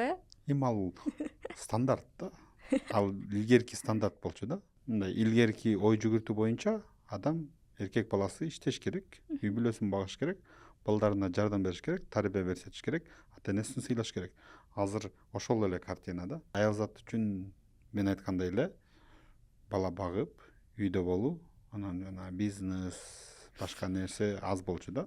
Менимче ошол бөлүштүрүлгөндө го дейм. Мисалы ошол эле апа мурун толугу менен мойнуна алса, баланы караганды, үй оокатын жасаганды, тамактарды азыр андай эмес да. Азыр эркектер деле толук катышат да. Же балким биздин айланабыздагылар ошондой, биз ошондой деп эсептейбиз. Бул дагы ушундай жаңылыштык ой болушу мүмкүн. Бирок эгерде сиз баланы да толугу менен карап, үй оокатын да толугу менен кылып, анан карьера да кылам десеңиз, албетте ал бир аз нонсенс, кыйын ал нерсеге жетиш, аябай көп күч коротуш керек болот. Бирок ошол эле учурда делегировать эткен, бөлүштүргөндү билсеңиз, мисалы үй жумуштарын ата бирдей катышса баланы караганга. Мен мисалы азыр подкастта отурам, балам жолдошум менен. Жолдошум баламды карап атат. Ушундай болсо жетишсе болот, нормалдуу, мындай күйүүгө жетпей. А бирок бала дагы толук өзүнүн мойнунда. Күндө 3 маал аябай мындай азыр даярдалган 3 түрдүү тамак болуш керек салаты менен. Аны да кылышым керек. Баланы дагы эртеден кечке өзүм карап, 2 сааттан сапаттуу убакыт өткөрүшүм керек деген сыяктуу өзүнө баягындай талаптары жогору болсо, анда кыйыныраак болот. Чикагодо, деги эле Америкада өзгөчө аялы иш кылгысы келет, бирок ал тапкан маяна ошол эле няняга кетет. Бул туурабы? Аял иш кылат, ошол акчаны эле няняга берет. Ошол аялдын өзүнөн сурашыбыз керек. Ал үчүн эмне маанилүү? Ал үчүн чын эле өзүн өнүктүргөн, өзү да кошумча бир нерсе менен алектенген, өзүнүн иденттүүлүгүн бир гана апа ролу менен чектегиси келбеген маанилүүрөөкпү ага? Же акча табуу приоритеттүү ал жерде маселе? Өтө көп болуп атпайбы? Ошол жакты айтып атам да, мындай бир аз силер айтып аткан нонсенс катарычы. Тапканы $3000, бергени $2000, калган $1000. Күйөөсү келип айтат: "Мен ал $1000 мен эле берейин, баланы өзүң эле кара" дейт да. Иштебей эле кой дейт. Ошо мисалы ошол кайсы үй бүлөнү айтып атсаңыз, ошол үй бүлө менен сүйлөшүп көрүшүбүз керек да. Алардын баалуулугу эмне, аларга эмне маанилүү? Мисалы жеке менин пикиримде бизде экөөбүздүн тең өнүккөнүбүз маанилүү, баалуу. Жолдошум да ошону колдойт, мен да ошону колдойм. Ошон үчүн биз бул нерсени да приоритет кылып алып кеткенге аракет кылабыз. А бирок ал үй бүлө үчүн апасы өзү баланы канча бир жашка чейин караш керек деп эсептесе, экөө ошол чечимге келсе, анда ошого жараша мисалы чечимдерге барышат да адамдар. Ал бул бир эреже жок жалпы адамдарга. Мондай кылса туура же 5 миңден үйдө тапса аялдар иштеш керек болбосо баласын эле карап отуруш керек же болбосо мынча жашка чейин мынтиш керек деген бул жалпы эреже эч кимге иштебейт, иштеген эмес. Ага таянсаң бул бир аз мындай баардык нерсе индивидуалдуу да. Адамдын өзүнүн муктаждыгына, каалоолоруна, азыркы шартына байланыштуу болушу мүмкүн. Мисалы айталы, эгер мүмкүнчүлүгү чектелген балаң болсо, ал мисалы бакчага барганга мүмкүнчүлүгү жок болсо, мисалы албетте анда аял көп эле учурда анда мен өзүм карайм деши мүмкүн. Иштен башка нерсени баш тартып турабы. Биз баарына бирдей шаблонду мына оюндун жашоонун эрежеси мына ушуну колдонушуң керек деп таңуулай албайбыз да. Ар кимдин өзүнүн жеке бэкграунду, каалоолору, баалуулуктарына таянат. Аяштарым алар көп учурда иштегиси келет. Анан иштеген аяштар менен сүйлөшсөм, алар дагы бир башында бир проблема менен жашашат да. Мен иштеп атам, бирок мен балама берчү мээримимди бере албай калып атам. Эмнегедир ушул акчага, карьерага алданбай эленби, менин балам мага көбүрөөк маанилүү эмес беле деген бир дилемма бар дейт да. Сиздин өзүңөрдүн жеке оюңар, сиз өзүңөрдүн уулуңуздун убактын ага бере турчу мээримиңерди карьерага алмаштырбай элесизби деп ойлобойсузбу? Жеке мен өзүм оюмду уккуңуз келсе, мен антип эсептебейм. Анткени мен балама максималдуу сапаттуу убакыт бөлөм. Ишимден сырткаркы убактарда атасы дагы толук кандуу катышат, ал дагы аябай сапаттуу убакыт бөлөт. Мисалы, муну көпчүлүк мынтип ойлойт да, мурун апалар эгер үйдө отуруп бала карап отурса, сыртка чыгып иштебесе, апалар көп убакыт арнап баласы менен болду, мээрим төктү деп. Реалдуулукту карасаңыз, мурун апам эмне кылган? 2 саат тамак жасаган, от жагып, отун кылып, баласы ал жерде эле ойногон кайра эле. Башка бир туугандары менен же тайтасы, чоң атасы менен же болбосо алып келип кир жууган. Кайра эле бала биякта өзүнчө ойногон. Эң башкысы коопсуздугун камсыз кылган апага, байма бай мисалы кучактап, ал менен сүйлөшүп, ошол нерселерди кылган. Азыр ошол нерсени биз мындай бир аз башкача түшүнөт экенбиз да. Эгерде бала менен мээрим төгүш керек десе, 24/7 аны кучактап отуруп, ал менен сапаттуу кечки оюн ойнош керек деп балким азыр түшүнүшүм мүмкүн да. Анткени баланы тарбиялап өнүктүрүш үчүн мондай өнүктүрүүчү оюндарды ойнош керек, китеп окуп бериш керек, мондай деген сыяктуу нерселер бар да. Бирок бул менимче табигый процесс. Бала канчалык тезирээк өз алдынча алуулукка, канчалык тезирээк мындай бул жашоо менен өзүнүн күчүн сынап көрүп, бир нерселерди үйрөнүпсө, ошончолук мындай табигый түрдө ата эне дагы өзүн эме сезсе керек. Мен мындай мен жок болсом дагы балам жашап кете ала турган деген бир ишенимди берсе керек да. Мага келгенде мен айткандай, мен балам менен болгон убакта сапаттуу убакыт бөлөм. Ал убакта иш жөнүндө ойлонбойм, ал убакта кыжырданбайм, ал убакта карьерам калып атат деп ойлонбойм. Же болбосо мисалы телефон көпкө карматып коюп, өзүм кыйналып отурбайм, өзүмдөгү ичимдеги стресстерим үчүн да. Ишке келгенде мен ишке фокус болуп, толугу менен сапаттуу ал жакта адис катары ишимди кылам. Өзүм дагы канааттанганмын, анткени мен өзүм каалаган нерселер дагы бар. Ал тургай бияктан алган ресурсту кайра балама келет. Кайра балам менен алган ресурсум кайра мисалы ишиме жардам берет. Ошондой баланста болот. Бирок кыйын, оңой эмес. Анткени бала кичинекей кезинде өзгөчө сенден баары бир көбүрөөк талап кылат, көңүлдүү. Мисалы аталар миң аябай жашка чыкса да, мисалы бала ооруп атса, айталы апасына баргысы келет көбүрөөк учурда, көбүрөөк мисалы ошондой учурда жакында эле болду. 3 күн толугу менен карадым, жумуштарымдын баарын жылдырдым. Анткени мен балам ооруп атса же өзүн жаман сезип атса, баары бир фокусум дагы ишке болуш дагы кыйналат. 3 күн мисалы кучактап кечке көтөрүп жүрдүм. Ушундай учурлар да болот, жылдырган туура келген. Мисалы бүгүн подкастка иш убактысынан кийин мисалы тартып атабыз. Жолдошум иштен кийин убактысы болобу баланы караганга деди. Болот деди. Ал үчүн дагы бала үчүн айырмасы жок, типа апабы, атабы, ал ишенген маанилүү адам, ал менен убакыт өткөрсө, ошол маанилүү, коопсуздугун камсыздап берсе. ал убакытты өткөрүп атат. Азыр мен ушул мүмкүнчүлүктөн пайдаланып бул жакта отурам.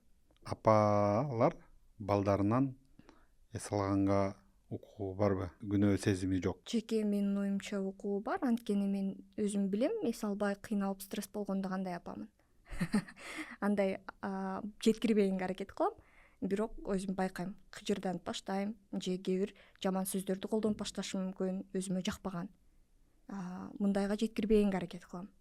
Анткени ал эч кандай мен балама, мен кечке ал менен кыйналып отурганым балама эч кандай пайдасы тийбейт. Кайра кыжырданып, ого бетер чарчаңкы эмоциям, реакциям ага көрүнүшү мүмкүн. Бала мени жакшы көрбөй атат, мен бир нерсени туура эмес кылып атам деген сыяктуу балким башка нерселерди, месседждерди кабыл алышы мүмкүн. Ал түшүнбөйт, апам кечке менен отурган үчүн анан чарчап калдым деп.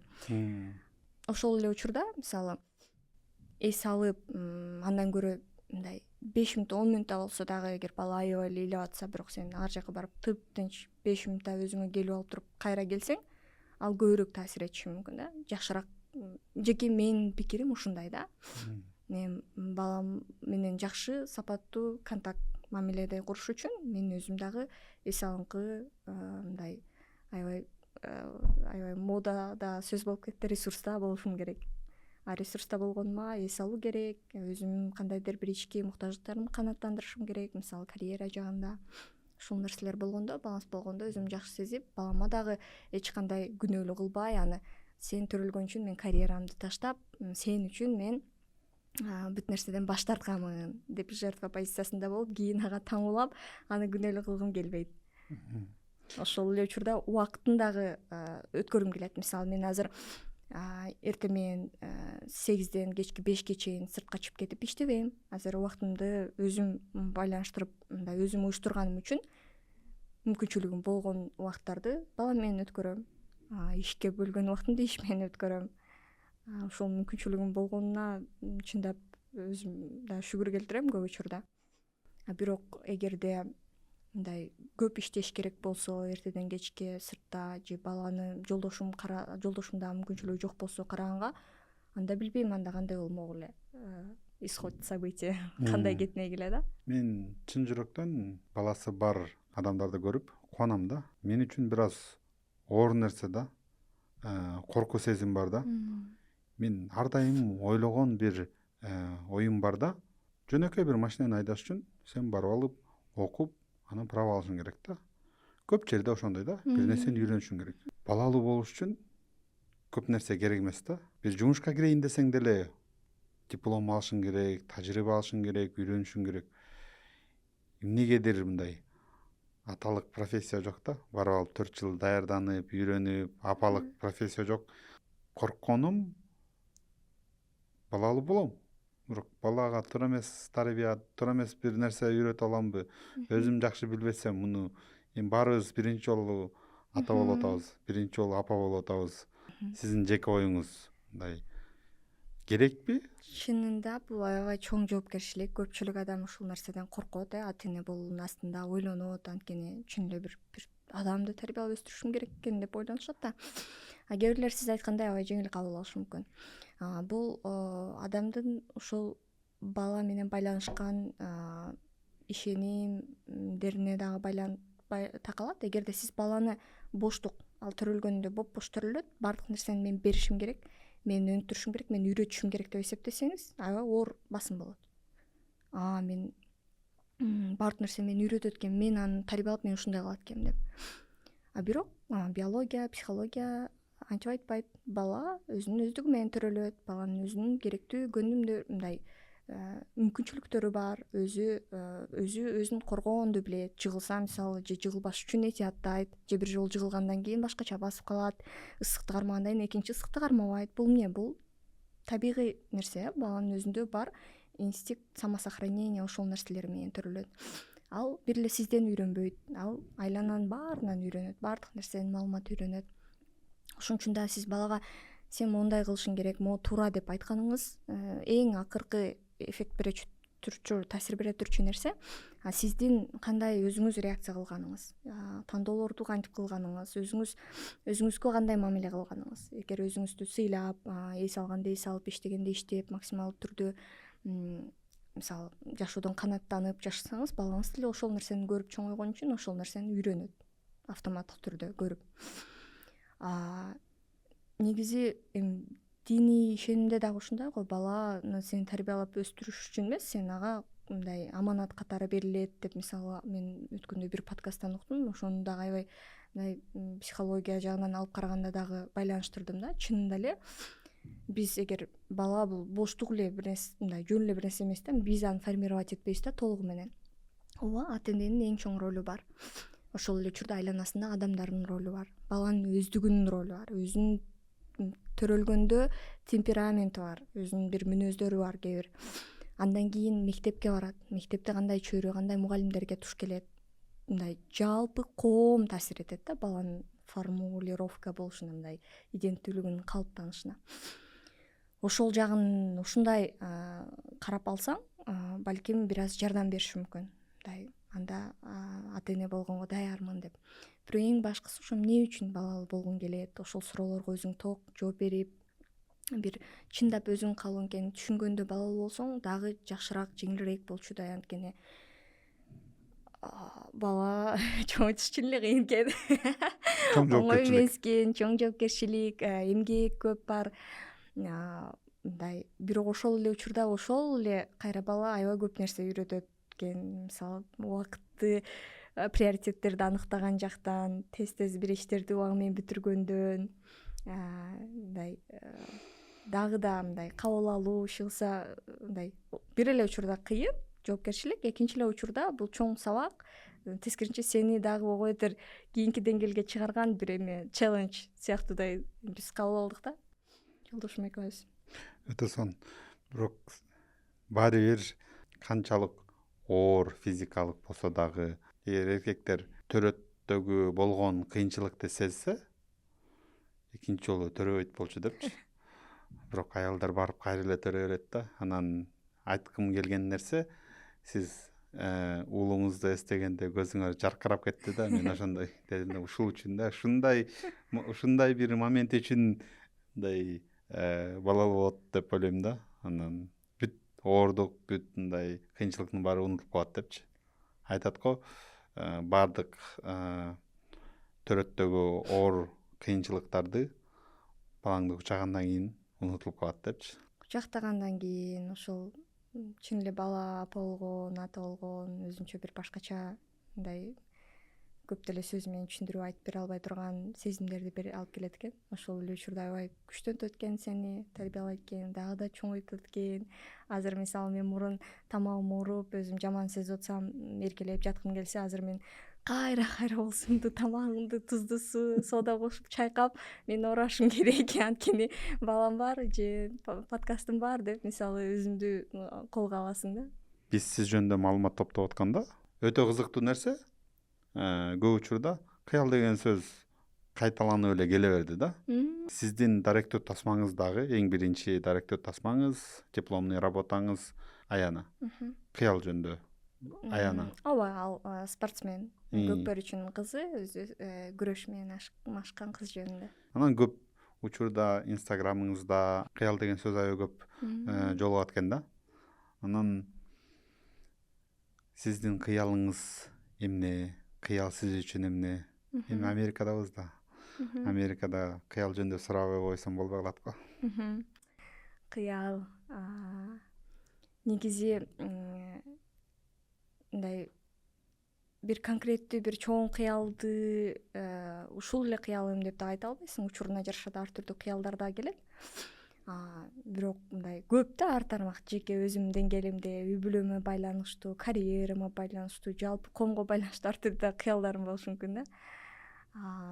Мындай жалпы коомго байланыштуу кыялымды айтпайм, анткени аудитория үчүн жеке менин кыялым балким көп эле адамга деле кызыктуу болбошу мүмкүн же жөнөкөй эле болушу мүмкүн. Мындай адам чын эле мен ушул нерсеге аябай ишенем. Ичи аябай океан сыяктуу. Даремет ушунчалык ар бирибизде бар. Көрүнбөгөн, билбеген нерселерибиз бар. Ошолорду ачып, өзүбүз сынап, ошол нерселерди жашоодо колдонуп, башташыбыз, ошол нерселерди кылышыбыз үчүн бир коопсуз чөйрө керек да. Же айтат го, бир гүлдү өстүрүш үчүн сугарып карап мындай коопсуз чөйрө жаратып берсең ал сонун болуп гүлдөйт өсөт деген сыяктуучу. Ошондой эле бул эми аябай абстрактуу дагы, бирок ошондой коомубуз көбүрөөк дагыраак коопсузураак болсо, дагы бири бирибизди көбүрөөк түшүнсөк, дагы бири бирибиз менен байланышты көбүрөөк сезсек, баарыбыз окшоштугубузду көбүрөөк ошол эле учурда ар бирибиз башкача өзгөчө бэкграунд уникалдуу экенибизди мындай баардык адамдар эле ошол өзүнүн ичинде каалаган, кыялданган нерселерин орундатканга тиешелүү чөйрө адамдар болсо сонун болмок. Бул эми аябай абстрактуу Абстрактуу кыял болуп калат. анткени кыял өзү абстрактуу да, чек жок да ал жерде. Жок. Идеалдуу учурда ушундай баары коопсуз, бири бирин түшүнгөн, бири бирин колдогон, терең байланыштанган ушундай чөйрө болсо Утопия. сонун болмок. Бул кыял. Сиз өзүңөрдүн кыялымдагы жашоону жашап атам деп эсептейсизби? Жада калса мен негизи аябай эле кыял кеч эмесмин. Аябай мындай реалдуулукка аябай жакын адаммын да. Ошон үчүн кээде ойлонуп кетем мындай мен күтпөгөн, каалабаган же мындай аянчалык деле ишенбеген, элестете албаган жашоодо жашап атам го депчи. Мындай кээ бир учурлардачы. Анан эң башкысы мындай ошол кандай абалда жашап атканымды кантип түшүндүрсөм болот. Мисалы эртең билбейм, азыр бир сааттан мен бул дүйнөдө жок болуп калсам, мен өкүнбөйм. Буга чейинки кылган ар бир тандоолорум, ар бир убакыт бөлгөн нерсем, ар бир кызыккан нерсем, ар бир айткан сөзүм демек ошол учурда ушул жерде айтылыш керек болгон. Себеби негизи эле менин жашоодо философия мындай максимумду жасоо азыркы учурда. Азыркы учурда менде эмне мүмкүнчүлүк бар, ошол жерде максимумду жасоо. Эртең дагы башкача мүмкүнчүлүктөрүм ачылса, ошол жерде максимумду кылуу, өзүмдүн колумдан келген нерсенин максимумун берүү. Апа катары, аял катары, кызы катары, дос катары мамилелерди, жөн эле бир адам катары. Ошон үчүн мындай кыялымдагыдай жашоодо жашайм. Өтө күчтүү. Өзгөчө өтө күчтүү сөз болду. Азыр өтүп кетсем өкүнбөйм дегенчи. Мен сиздин айткандан кийин ойлонуп көрдүм, резко жок дедим, анан туура эмес бир нерсе кылып атырмын дедим. Ойлонуш керек экен. Өтө катуу сөз болду. Аябай жакты мага. Кудайым буйрса, мен да ошол убакытка келейин деген ниет кылып коелу. Буйрса, менимче ар бир эле адам келсе болот. Көбүрөөк рефлексия кылса, өзү каалаган жашоодо жашап атабы, өзүнө туура келген баалуулуктар менен жашап атабы, ажырым жокпу, өзүнүн каалоолору менен, өзүнүн кыялданган нерселер. Ооба, бул нерсе мени чектеп койбойт да башка нерселерди каалаганымдан. Бирок азыркы күнгө карата мен өзүмдүн максимум аракеттеримди жумшагам ушул жерде болуш үчүн. Азыр дагы мындай максимум аракетимди жумшап, өзүм ичимде болгон ойлорумду бөлүшүп атам, мисалы. Ушундай абалда чын эле болушун каалайт элем баардык адамдар. Керемет. Эми мындай кээде кичипейилдик болот го. Өтө чоң нерсени сугалангандай болуп каласың да. Бизде балким ошо айтып атпаймынбы, өстүрүп атканда ошондой чөйрөдө өсүп калганбыз. Чоң нерсени кааласаң, сугалангандай болосуң. Коркуу, Мен тияктан чоң болом десең, эми анчалык болбойт да депчи. Анан мен өзүмдүн акыбалыма Кудайга шүгүр. Сенде баардык нерсе бар, жетишиктүү. Өзгөчө мындай средний статистикалык адамдардан караганда көп нерсе бар. Өтө өйдө турасың. Анан азыр отуруп алып дагы өйдө кыялданбай эле шүгүр болду эми деген бир силер айтып аткандай блоктар бар да, анан кээде ушинтип жакшыраак кыялдангың келет, анан шүгүр. Коркобуз, Коркуп калатым да. Ушу баланс маанилүү го дейм. Кээ бир жерде учурунда шүгүрчүлүк келтиргенди дагы, ошол жерде канааттанганды дагы азыркы бар нерсеңе үйрөнүү, билүү, көрүү, бирок ошол эле учурда бул нерсе сенин дагы алдыда кылгың келген нерселерден токтотпосо жакшы да. Негизи психологияда, коучингде визуализация деген нерсе бар. Бирок бул мен азыр 2 метрлик айданамын деп ойлонуп айта берсем 2 метр болуп калам деген цифрдан такыр алыс, эзотерикадан. Бирок бир аз байланышы бар. Кандай байланышы? Бул нейрондор менен байланыштуу. Адам бир позитивдүү нерсени ойлонгондо ойлонгону менен реалдуу жашоодо жашаган мээ анчалык деле айырмалай албайт да.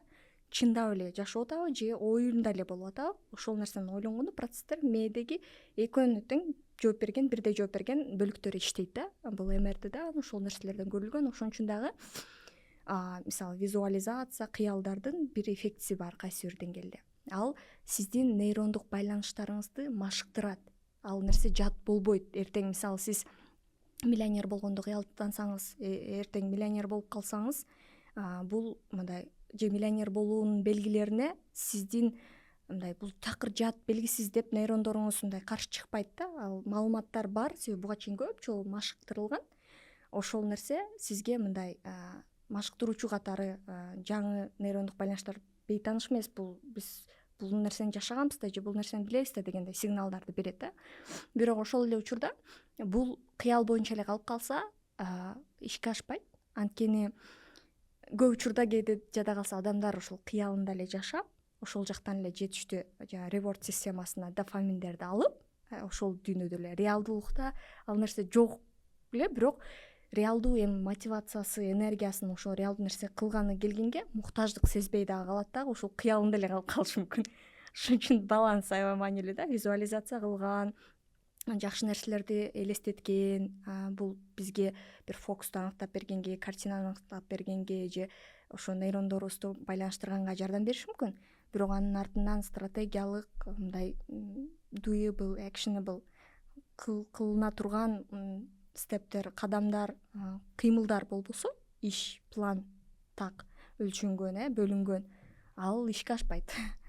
Азыр ошол көйгөй ошондо болуп атпайбы? Мисалы кыял, ошол эле социалдык тармак, кинолорду көргөн же болбосо бир оюндарды ойногондо адам өзүн ошол жакта жашоодой элестетип, адам өзүнө керектүү дофаминди алып, анан дофамин бизге эмнеге жардам берет? Бир ишти максатка жетүүгө энергия болуп берет да.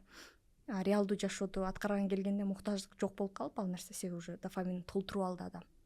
Анан реалдуу иш аракетке өтпөй калды. Ошондуктан дагы кыял, маалымат, кыялды билбейм, бирок маалымат азыркы кезде ушунчалык көп. Мен азыркы бир эле мындай адамдарга жеткиргим келген месседж, оюм ушул болуп калды. Жашоодо колдонуу. Мисалы, психология боюнча 100 китеп окугандан көрө бир алган үйрөнгөн маалыматыңды жашоодо практикалык колдонуп көрүү, машыктыруу меңди ошол нерсеге. Ошол аябай маанилүү болуп калды азыркы күндө. Анткени азыр билимдин өзү, маалыматтын көптүгү күч болбой калды менимче. Азыр аны жашоодо колдоно билүү, тескерисинче фокусту кармай билүү күч болуп калды окшойт. Кичинекей бир сүрөт бар го, анекдот катарычы. Эгер сен алган билимиңди колдонбосоң, эшекке китептерди жүктөп койгондой бир эшектей элесиң да. Орой тамаша экен. Ошол эле учурда жетчү жерге жеткен. Ооба, эми Айдан айым, чоң рахмат. Мен жана биздин команда келгениңерге, анан айткандай биздин көрүүчүлөргө чоң рахмат. Көргөндөрүңөргө лайк баскыла, подписка кылгыла. Анан бизде бир кичинекей традиция бар. Ар бир коногубуз кичинекей бир белек алып келет. Айдан айым, сиз эмне алып келдиңиз? Сиз айтканда ойлонуп көрдүм. Эмне пайдалуу болушу мүмкүн? Эгер мен физикалык белек алып келсем, логистика, аларды жеткирүү иштери сизге кыйын болуп калат экен деп. Ошондуктан мен чын эле көпчүлүк адамга азыр бир мындай карта сыяктуу же бир жардам бере турчу бир курал катары диагностик пакет деген мен жакында эле кылып көрдүм. Ал эмоционалдык интеллекттин компоненттерин өлчөгөн тест бар. Анан жүрүм турумду аныктаган, өзгөчөлүктү аныктаган тест бар диск моделинин негизинде. Булар илимий негизделген инструменттер, куралдар. Ошол экөөнүн өтүп, бекер тапшырып, андан кийин жеке сессияда биз анын жыйынтыктарын талкуулаган бир пакет даярдагам да. Бул ошол адамдын күчтүү тараптарын, эмнеге жөндөмдүүлүктөрүн, ал адамдар менен кандай коммуникация курарын, эмоционалдык интеллект кайсы деңгээлде, кайсы бөлүктөрү, кайсыга көңүл буруш керек, ошол эле сокур тактарды, кайсы өсүү аймактарын же болбосо алдыда эмнеден баштаса же кайсы жерде өзү туура эртең бул дүйнөнү өтүп кетсе өкүнбөй турган жашай турган позицияга ошол абалга жетишине бир башталышына жакшы бир неме point болуп берет экен да, трамплин болуп берет экен ушул пакет. Ошону сунуштайын деп атам азыр угармандарга үчөөнү. Башкача айтканда диск AQ тест, андан кийин аны интерпретацияланган сессия. Анткени интерпретациясыз диск тесттердин мааниси жоголот, ал тескерисинче зыян да тийип калышы мүмкүн. Анда биз акыркы сүйлөшкөнүбүздү эске алып мындай кылсак кандай болот? Эгерде биздин подкастты уккандан кийин өзү бир маалымат алды да адам инсайт алат, бизге ал маанилүү эмес ал нерсени жазганы. Ошону ишке ашырганы. Биздин подкастты уккандан кийин эмнени колдонуп, эмне кылып көрдү? Жашоосун кантип өзгөртүүнү баштады? Кайсы биринчи кадамын жасады? Ошол нерсесин жазган адамдарга аныктайлы. Бул да ого бетер күч өтсүн. Инсайтты алып калып эле, билип алып эле жашай бербей, эми ошол инсайтты кантип иш жүзүндө колдонот, эмне кылат? Өтө чоң. Ошондой кылган үчөөнү биргеликте тыңдасак болот. Эми көрүүчүлөр условияларды көрдүңөр, 1 эмес 3 адам утуп жеңип алчу шанстарыңар бар. Ошон үчүн жазгыла, колдонгула, өнүккүлө. Биз ошол үчүн эле жүрөбүз бияктачы. Ошондуктан чоң рахмат Айдан айым келгениңерге. Сизге чоң рахмат Элеман, ушундай мүмкүнчүлүктү бергениңизге. Чын эле кичине болсо да бир адамдын жашоосуна таасир эте алсак, экөөбүздүн тең жеңишибиз деп ойлойм.